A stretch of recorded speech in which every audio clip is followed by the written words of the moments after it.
Rahatsızım. Şeker hastasıyım. Bizim yok diye birdenbire öyle oldu. İltihap tutmuş. Hastaneye gittin, ne dediler sana?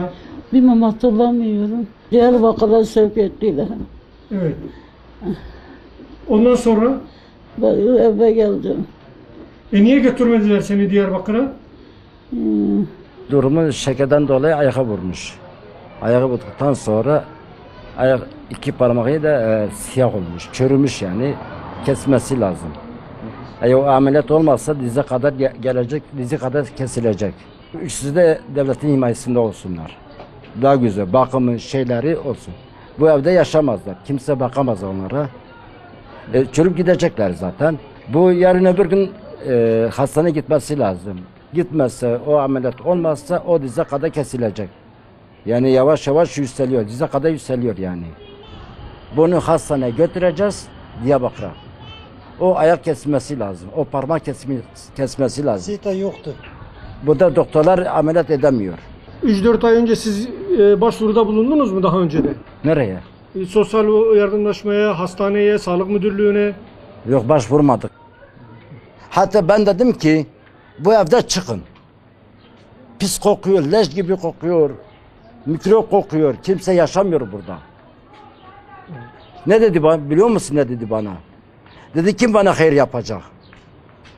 Dedim ben o paranın ağzına sıçayım. Eğer can gittikten sonra, sağlık gittikten sonra ben o parayı ne yapacağım? Beni dinlemedi, dedi ancak benim ölüm çıkacak dedi. Benim abim o da öldü. Pis kokudan öldü yani. Yok. Kimse eğer bu evde çıksam kimse bize hayır yapmazlar. Bu çevre ona yardım ettiği için yani çıkmak istemedi yani. Ben o zaman canım gittikten sonra ben o hayırı ne yapacağım yani? Yavaş yavaş.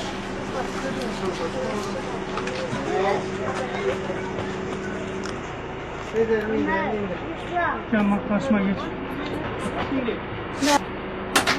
Teşekkür ederiz.